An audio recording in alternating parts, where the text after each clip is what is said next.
In the summer of 1993, a reporter for the Charleston Gazette named Thomas Whitley drove into the Appalachian Mountains.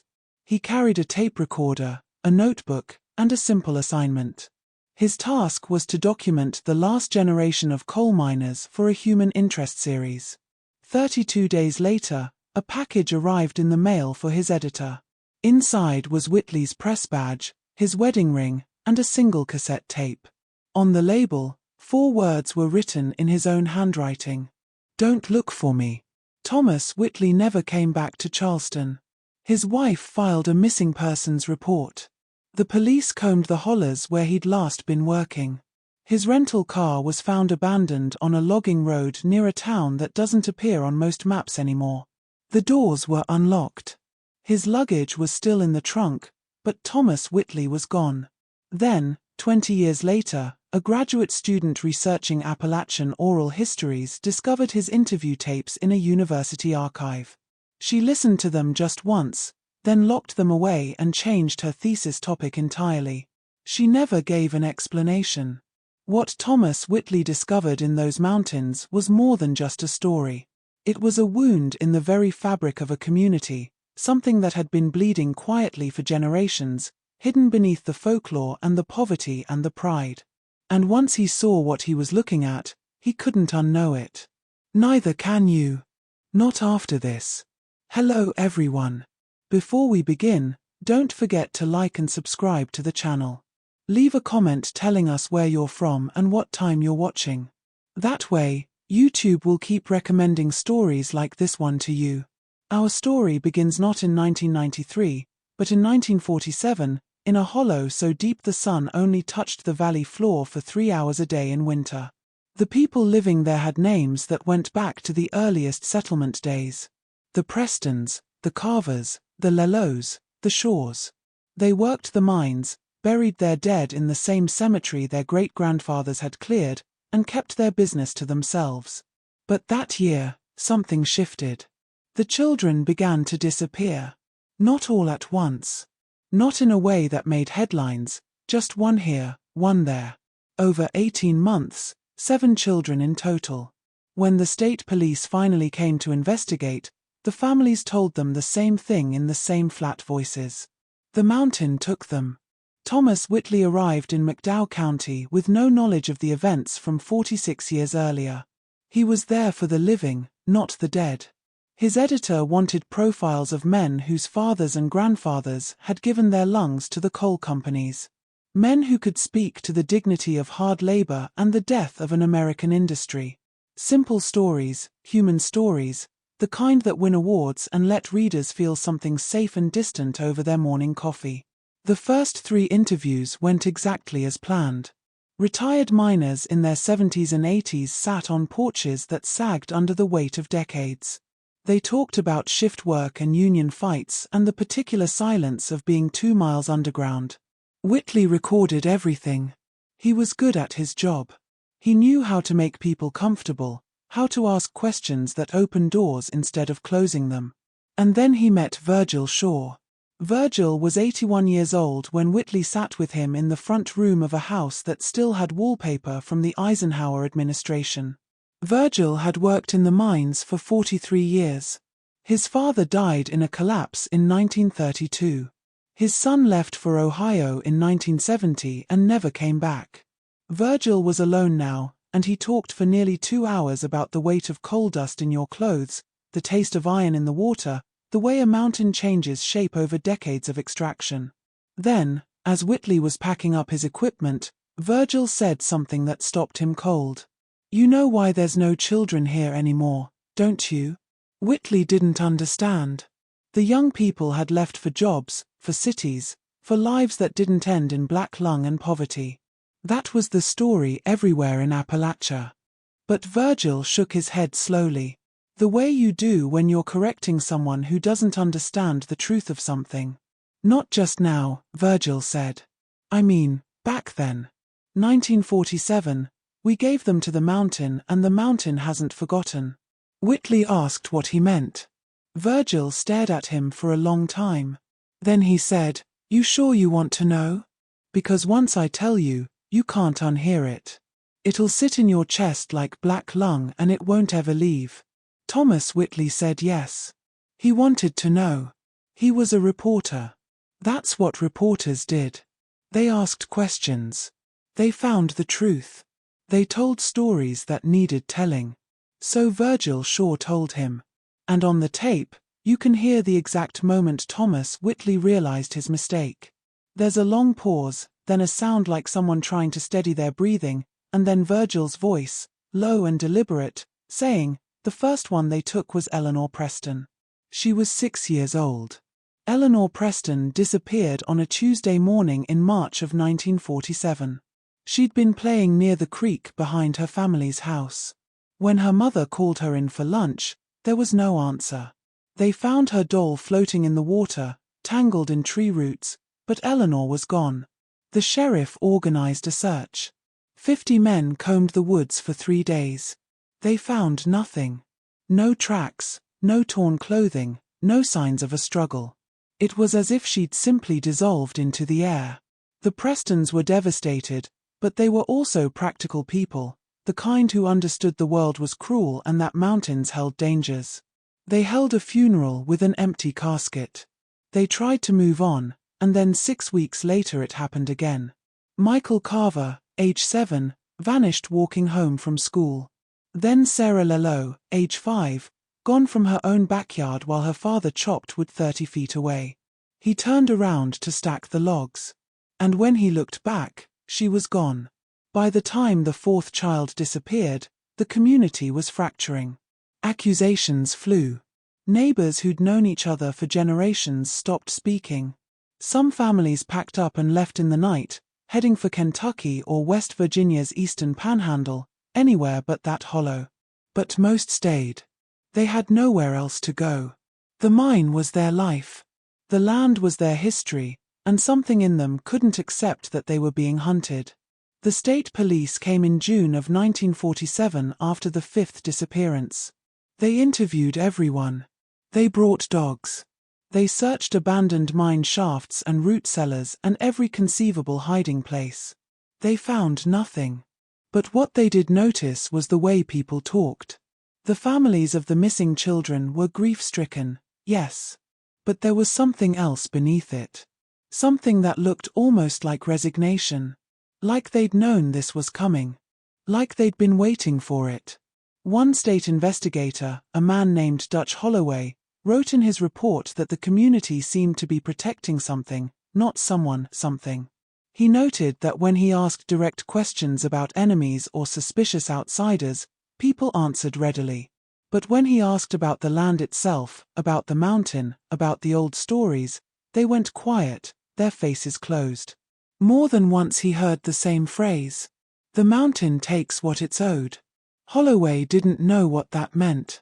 He was a city man, raised in Wheeling, educated in a world of evidence and procedure, but he felt it. He wrote that the hollow had a weight to it, a pressure that made it hard to breathe, like being underground even when you were standing in sunlight. He recommended the case remain open, but he also recommended that no one station officers there permanently. His report ended with a single sentence that was later redacted from the public file. There is something wrong with that place and I do not believe it can be fixed by law. The 6th and 7th children disappeared in September of 1947. After that, it stopped. No more vanishings. No bodies were ever found. The families who remained made a silent agreement never to speak of it outside the hollow. They buried the memory the way they buried their dead, deep and unmarked. Thomas Whitley asked Virgil Shaw the question any rational person would ask. Who took them? Was it a drifter, a predator? Someone the community was protecting out of misplaced loyalty or fear? Virgil looked at him like he'd asked why the sky was blue. Nobody took them, he said. We gave them. On the tape, you can hear Whitley's confusion. He asks Virgil to clarify. Virgil lights a cigarette. There's the sound of the match striking, the long exhale of smoke, and then he begins to talk about the mine. The Shaw family had been mining coal in that hollow since 1873. Virgil's great-grandfather opened the first drift mine, just a horizontal tunnel cut into the mountainside, following a seam that seemed to go on forever. The coal was good, dense, and clean-burning. It gave the Shaws a modest living, and eventually other families joined them. By 1900, 4 families were working the mountain together. The Prestons, the Carvers, the Lelows, the Shaws. They built their homes. They raised their children. They went to church on Sundays, and the mine gave them everything they needed. But in 1946, something changed. The seam they'd been working for decades ran dry. Not slowly, the way coal deposits usually peter out. It happened almost overnight. They were pulling full carts one week, and the next they were hitting empty rock. The families panicked. Without the mine, they had nothing. No income, no future. The company stores wouldn't extend credit. The children were hungry. Winter was coming. Virgil's father and the other men went deeper. They opened new tunnels, followed fractures in the rock, searching desperately for another seam. And they found something. Not coal. A chamber.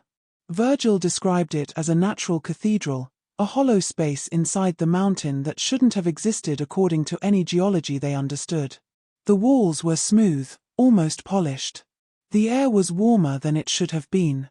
And in the center of the chamber was a shaft that dropped straight down into a darkness so complete their lanterns couldn't touch the bottom.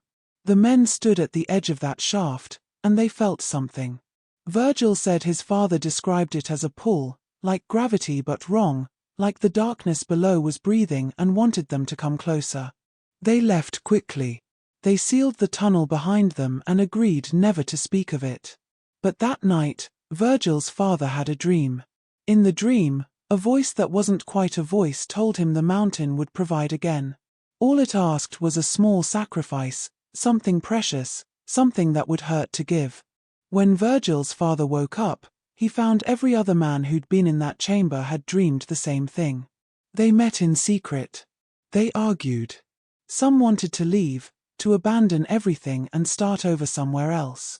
But others said they couldn't. Where would they go? How would they survive? And the voice in the dream had promised the mountain would provide. They made the decision on a February night in 1947, in the back room of the company store after it had closed.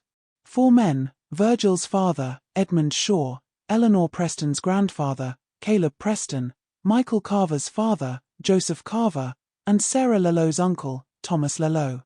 They were the heads of the families, the ones who carried the weight of survival on their shoulders. And they decided that 7 children, spread out over time so it wouldn't be obvious, was a price they could bear if it meant the rest would live. Virgil's voice on the tape is steady when he describes this. There's no emotion, no judgment. He's simply stating what happened. The way you describe the steps of a recipe or the mechanics of a machine. He says they drew lots to determine which families would give up a child and in what order. They agreed it had to look natural, like disappearances, so no one outside the hollow would dig too deep. And they agreed the children would be told they were going on a special trip, that they'd walk into the chamber willingly, so there wouldn't be screaming or a struggle. It had to be peaceful, that was important to them. They wanted to believe they were being merciful. Thomas Whitley asks on the tape how they could do it. How could fathers and grandfathers and uncles lead children into the dark and leave them there? And Virgil says something worse than any answer Whitley expected. He says, because the mountain kept its promise. After Eleanor Preston was taken into the chamber. After her family walked her to the edge of that shaft and told her to climb down the rope ladder they'd hung into the darkness. After they heard her small voice calling up, asking when they'd come get her. And after they pulled the ladder up and sealed the tunnel behind them, the mine opened up again. The next morning, the men went to work and found a new seam, thick and rich, enough coal to sustain the families for decades.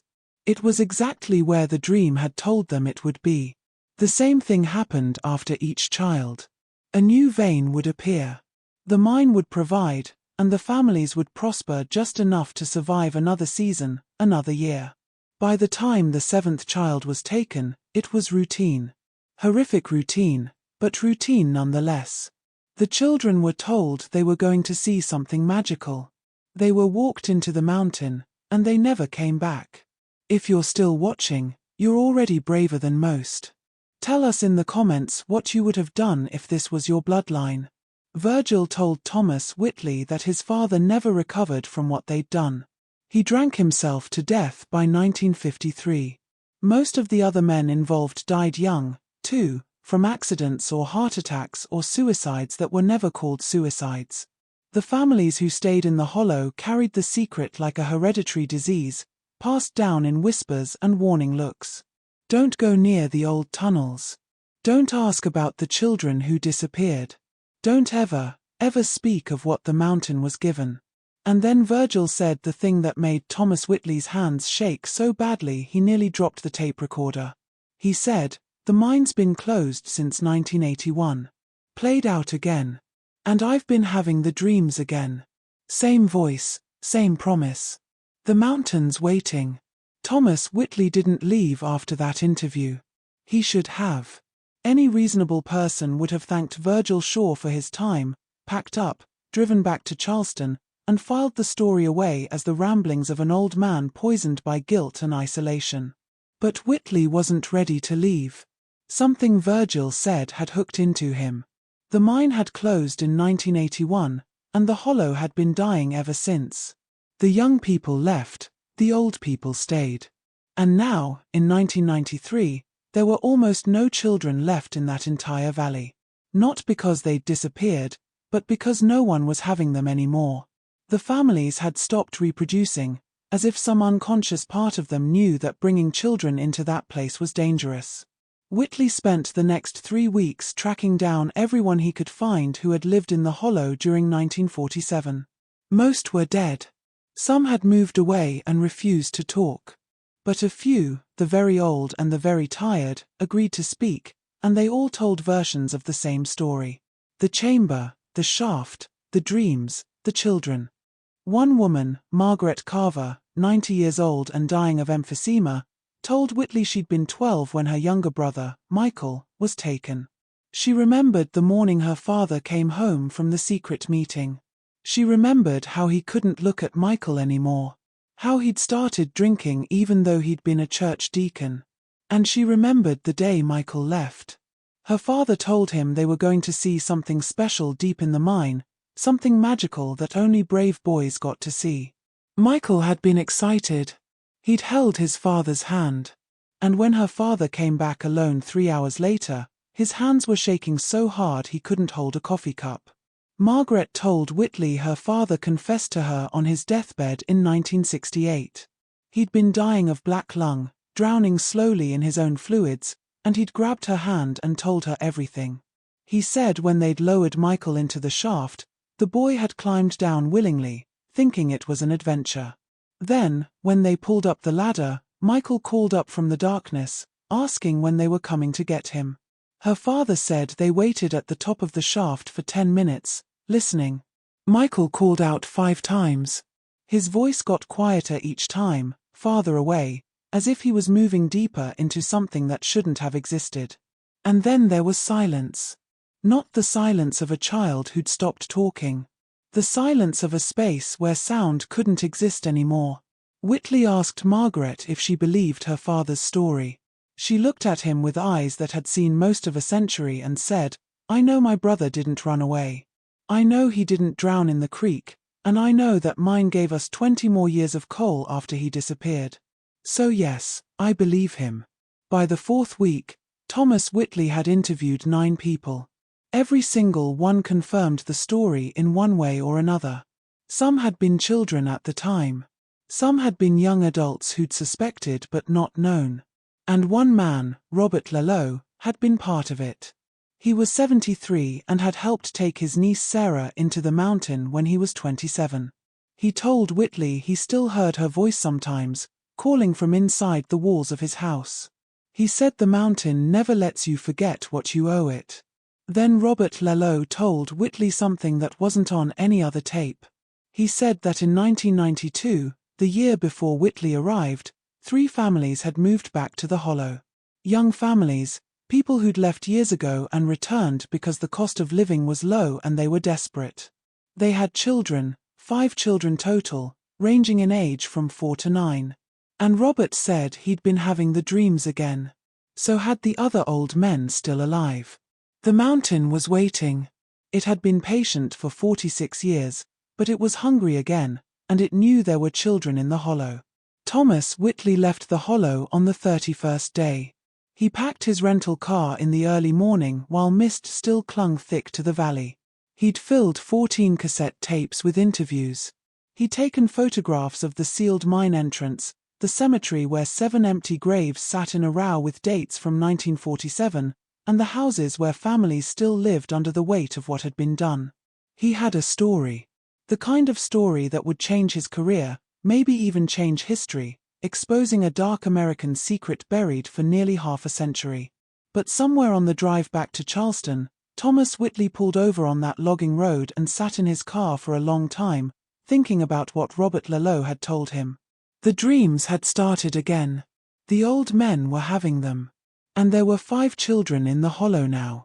Children whose parents had no idea what they'd moved into. No idea their neighbors were descendants of people who'd made an agreement with something living inside the mountain. Something patient, something that remembered debts. If Thomas Whitley published his story, what would happen? Would the authorities come? Would they dig into the mountain, find the chamber, the shaft, whatever was at the bottom? Would they find the remains of 7 children? Or would they find nothing because those children had gone somewhere evidence couldn't follow? And if he published, would it stop what was coming? Or would it just spread the knowledge of how to make the mountain provide, like instructions for a ritual other desperate places might try? On one of the final tapes, there's a recording that wasn't an interview. It's just Whitley talking to himself, processing what he'd learned. His voice is different, strained. He says, "I don't know if I believe in evil. I've seen terrible things in my career. Human cruelty, neglect, poverty that grinds people down to nothing. But this is different. This isn't just what people did. This is what people did because something else asked them to. And that something is still there, still waiting, still hungry." He talks for 17 minutes on that tape. He works through the logic. If he exposes the story, the families there now will be destroyed. The old men who confessed will die in prison. The hollow will become a spectacle, a horror tourist destination. And the 5 children will grow up knowing their neighbors once sacrificed children to keep a mine running. But if he doesn't publish, if he walks away, then he's complicit. He's protecting the secret. And if the dreams are real, if the old men are right, then 5 more children might disappear, and their blood will be on his hands, too. At the tape's end, Thomas Whitley makes his decision. He says, "I can't publish this. I can't carry this story into the world, but I can't do nothing either." Then the recording cuts off. The package his editor received contained his press badge, his wedding ring, and 1 tape. Not the interviews, just a single tape with Virgil Shaw's voice describing the events of 1947. No context, no other names, no explanation of what Thomas Whitley decided to do. His wife told police that in the weeks before he vanished, Thomas had become withdrawn. He'd stopped sleeping. He'd started talking about moral debts and prices that had to be paid. She thought he was having a breakdown. The graduate student who found the tapes in 2013 never explained what she heard that made her change her entire thesis, but she did make 1 phone call before locking them away. She called the county clerk's office in McDowell County and asked about birth and death records for a specific hollow. What she found was that between April of 1993 and January of 1994, 5 children had died. All listed as accidents. 1 drowning, 2 falls, 1 carbon monoxide poisoning, 1 disappeared and was presumed dead. The families moved away within months. The hollow is empty now, completely abandoned. The mine entrance was sealed with concrete in 1995 by order of the state. No explanation was ever given. Thomas Whitley's body was never found. His rental car was discovered on that logging road, unlocked, his luggage still inside. But there was one detail in the police report never followed up on. Mud on the driver's side floorboard. The kind of mud that comes from deep underground. And on the passenger seat, they found a coil of rope, new and unused, with one end tied into a loop. The kind of loop you'd use to lower something, or someone, into a dark place. No one knows what Thomas Whitley did in those missing hours between leaving the hollow and abandoning his car. But the mine entrance logs, the ones kept by the State Environmental Agency, show the concrete seal was intact when inspected in 1995. Whatever happened before they sealed it forever. If Thomas Whitley walked into that mountain, if he found the chamber and the shaft and decided the only way to stop what was coming was to give the mountain what it wanted, to offer himself so 5 children could live, then he made a choice the 4 men in 1947 couldn't make. He paid the debt with his own life instead of someone else's. Or maybe he just couldn't live with what he knew. Maybe the weight of that knowledge crushed him the way the mountain had crushed generations of miners. Maybe he drove to that logging road, walked into the woods, and ended his life so his body would never be found, allowing his wife to hold on to hope instead of certainty. We'll never know. What we do know is that the story stayed buried. The 5 children lived. And somewhere in the Appalachian Mountains, in a hollow that no longer appears on maps, there's a sealed mine entrance with concrete already starting to crack from age and weather. Behind that seal, deep in the mountain, there's a chamber. In that chamber, there's a shaft. At the bottom of that shaft, there's something patient, something that remembers, something that will wait as long as it takes for desperate people to come asking for help. Because the mountain always provides.